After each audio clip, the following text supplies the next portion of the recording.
Welcome to the Hardy Mom Podcast. My mom has tips and tricks to help you live well with health challenges. She'll even tell you how to get your kids to help out. Wait, what? Have you had people tell you, just be positive and you'll feel better? If you have a health condition, you probably have. But how are you supposed to feel better when you feel miserable or have pain or depression? What about the family needing to be fed, kids taken to activities, and the cooking and the shopping and your never-ending to-do list? Positivity can be elusive, but I'm here to help you. Not with phony positivity and a fake smile, but finding true joy, and through that, the positive attitude that will help you. I'm going to start off telling you the first 3 steps, and they are having a pity party, laughing every day, and making your bed.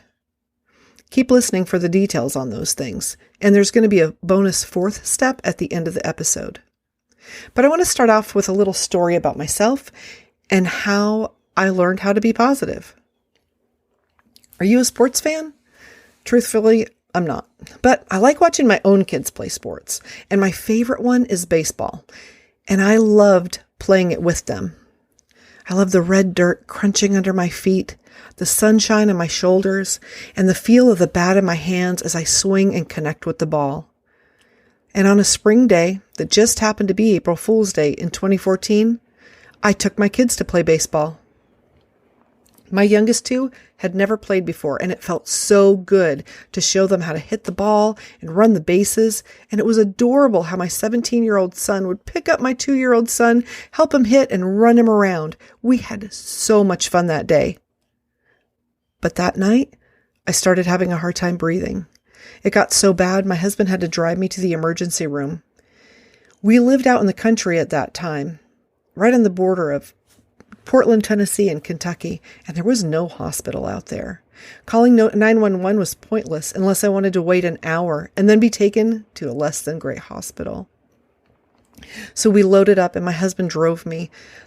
I've never seen him so scared in his life, or I've never seen him drive so fast either. I'd been misdiagnosed with a rare disease called myasthenia gravis. It turns out that I actually do have myasthenia gravis, but my problem wasn't caused by that at that night. They didn't realize or pay attention to the fact that my muscles had been atrophying. That's a long story from another day, and we'll talk about it later. But they did know that my muscles were going away, but decided to focus instead on the fact that one of my eyes was droopy. And so instead of going with the main idea that I am losing my muscles and my diaphragm wasn't working, they decided to focus on my eye. And I was given high doses of prednisone to try to control that myasthenia. Unfortunately, that prednisone had turned me into the Incredible Hulk. I did things I've never done before in that medicine. It was bad. I broke furniture. I broke a toilet seat because I slammed it so hard.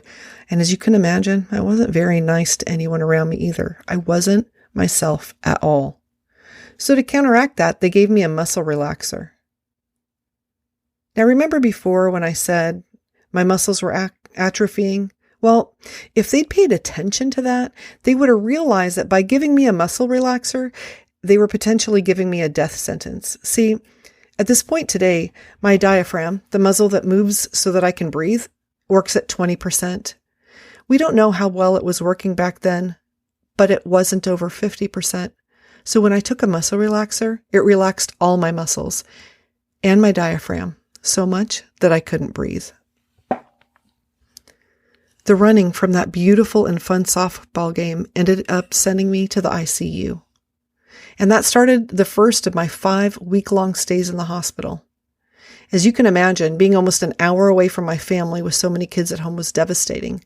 At that time, I had a 2-year-old, a 4-year-old, and 5 teenagers. One of them was deployed in the Navy, which is stress in itself. My husband had to go back to work and leave all those kids to have them live like Lord of the Flies with us both gone. I was afraid of what would happen to them, and I was afraid of what would happen to me, and I was afraid I was going to die. And as I laid there, I just wanted to know how I could be the person I wanted to be, and the mom I wanted to be, and the wife I wanted to be while I was so sick. But what do you do when you're stuck in bed and can't get up? What do you do when you're stuck in the hospital and can't get home?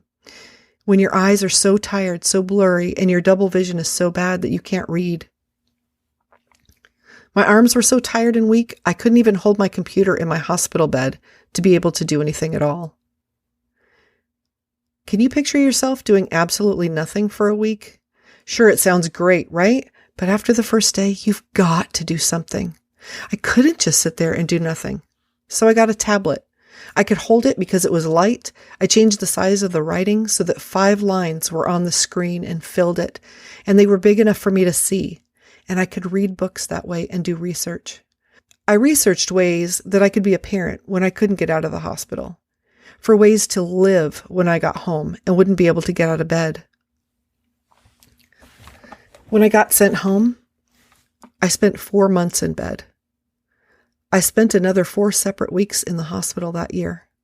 I couldn't go anywhere without a wheelchair during that time. I couldn't take a shower without sitting on the shower chair. My muscles were done. But during that time, my family responsibilities didn't go away. I was the only parent at home 10 hours a day. I had 3 teens to homeschool and 2 and 4-year-olds to look after. We were still learning how to deal with the autism that just had been diagnosed in my 4-year-old. This was no time to sit back and give up. But I couldn't find information about how to be a parent when you can't get out of bed, about how to live a full life from the couch. It didn't exist out there. Sure, there was blogs and forums for people who were sick, but the ones I found, people were just complaining about their sicknesses. They complained about their husbands and they complained about their children. And I get it. It's hard. It's very hard. But complaining doesn't parent my children. It doesn't do the laundry, and it certainly doesn't pay the bills. So what was I supposed to do? I needed someone to tell me how to be positive, but they didn't. So I needed to figure out.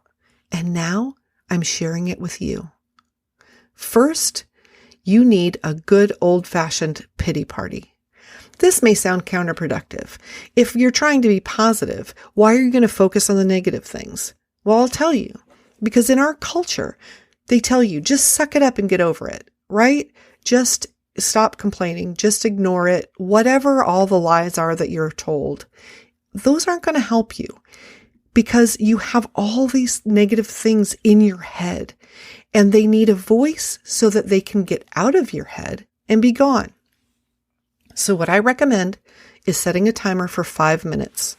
Go somewhere where you're by yourself, where no one can hear you. If everyone is around you and you have a small place, go into the bathroom and bring a pillow to talk into. You can scream and cry and yell and whine. Oh, please whine. Get all that whining out. Whine like you're a 3-year-old.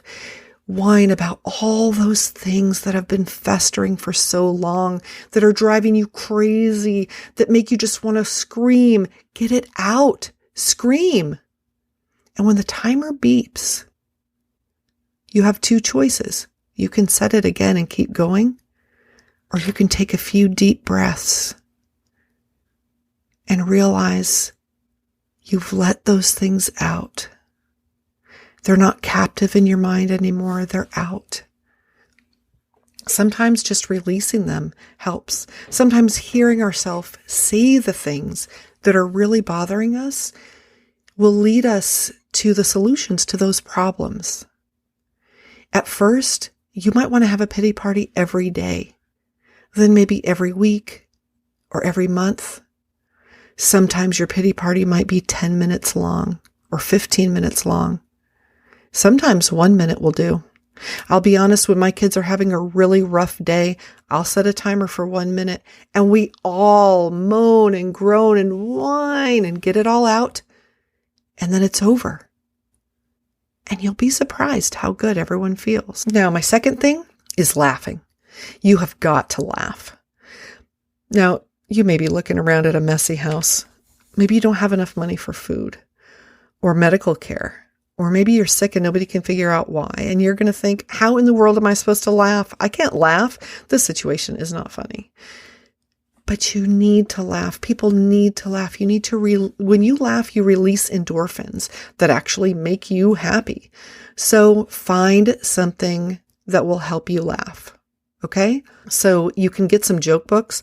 I think it's hysterical when little kids tell jokes, especially ones that they've made up that really aren't funny, but watching them tell them make you laugh because they're trying so hard. And then they start laughing and their laughing is contagious.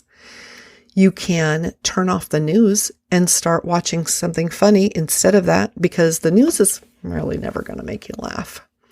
My personal favorite is a place called Dry Bar. There's an app for it and they have it on YouTube. And the cool thing about Dry Bar is we're really careful with what we let our kids listen to and stuff. And we try to keep swearing out of the house. So Dry Bar is this great thing.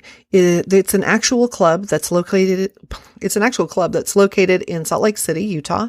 And because of the high Mormon population, they don't like talking about alcohol or smoking or drugs or any of that stuff. And they're not allowed to swear. So it's fantastic. You hear these stand-up comedians that are funny and amazing, and it's safe to listen to in front of your family. You can play it in the car. You can watch them on your tablet or your computer or your TV or wherever you like to watch things. And I guarantee you will laugh. There was a rough patch that I went through. Well, honestly, for about 2 years. In the recent past where I was really struggling, and I listened to Dry Bar every single day because it made me laugh every single day. And so if there weren't things in my life that were making me happy and I was really struggling with getting to a positive place, it would help me get there. And so I highly recommend that. So the third step is making your bed. Now, you may think that that's really silly. I don't know. Maybe you already make your bed and then you can skip the next minute. But what's the biggest thing in your room? I'm guessing it's your bed, because I don't know what else it could be unless maybe you parked your car in there, but I'm seriously doubting that. So let's say the biggest thing in your room is your bed. And if you make that bed, then the biggest thing in your room looks nice. And then when you open the door and walk into your room, you're going to notice that nice thing. But if you don't make it, then at the end of the day, you're going to walk into your room and the whole thing looks like a mess. And that's not a good way to end your day, is it? No, it is not. You might say it doesn't matter to you. You might say you don't care because you're just going to get into it anyway and mess it up. But the fact is that walking into that room that looks nice is going to make you feel better. A room that's a total destructive mess makes us stressed, unless you're Oscar the Grouch. These are facts. You want to be positive.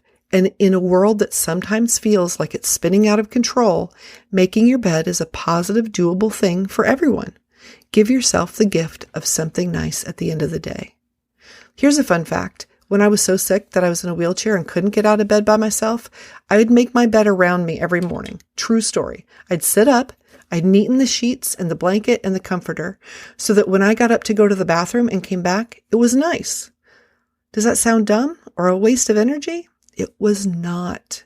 Because even during my sickest time, I was doing something positive. I was doing something for me. I was being a productive person, if only in one small thing. And when it feels like your world is going to heck in a handbasket, you've got to take all the positive things that you can. They can be huge or they can be small. They can be as tiny as making that bed, but you can make a difference in the world today by doing that. And speaking of the world going to heck in a handbasket, here is my fourth way to be positive. Well, it's my final way today. I'm actually writing a book on how to be positive, and it's going to have the meaning of life in it. So stay tuned and subscribe to the podcast so you hear when it comes out. There's some surprises in there that I think you're really going to like. But let's go on to the fourth step in being positive. It's God. Because if He's with you, who can be against you? The world is a crazy place right now. There's stress and chaos, and it honestly doesn't look like there's much end in sight. But if you've read your Bible, you know who wins in the end. Make sure you have a relationship with Him. Pray, go to church, surround yourself with godly people. And if you're surrounded by hypocritical, fake godly people, or if that's been your experience in the past and it's turned you off to church, I recommend going to a new church.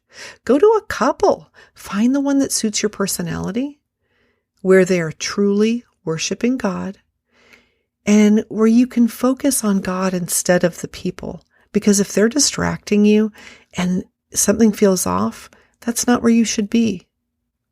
Today is the day to start or rekindle that relationship.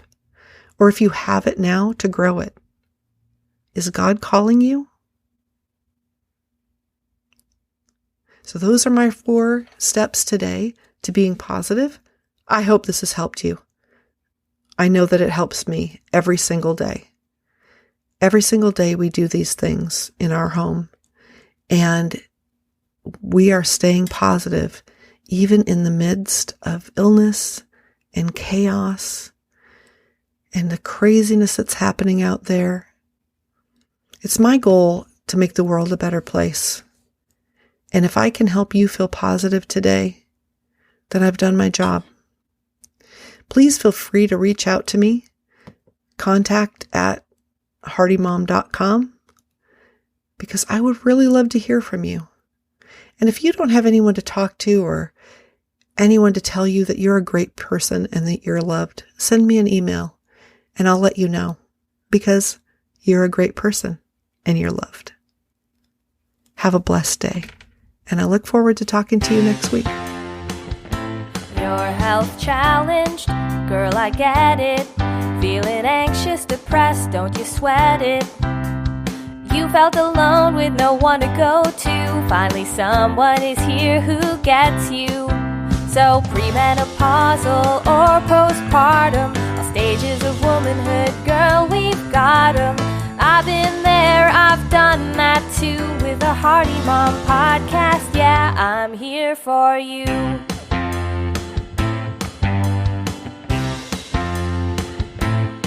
Tips and tricks here that will help you. There's advice from experts and interviews. Find time to be with your kids and family. I can help you get it done easily. So premenopausal or postpartum, all stages of womanhood, girl, we've got 'em. I've been there, I've done that too. With the Hearty Mom podcast, yeah, I'm here for you.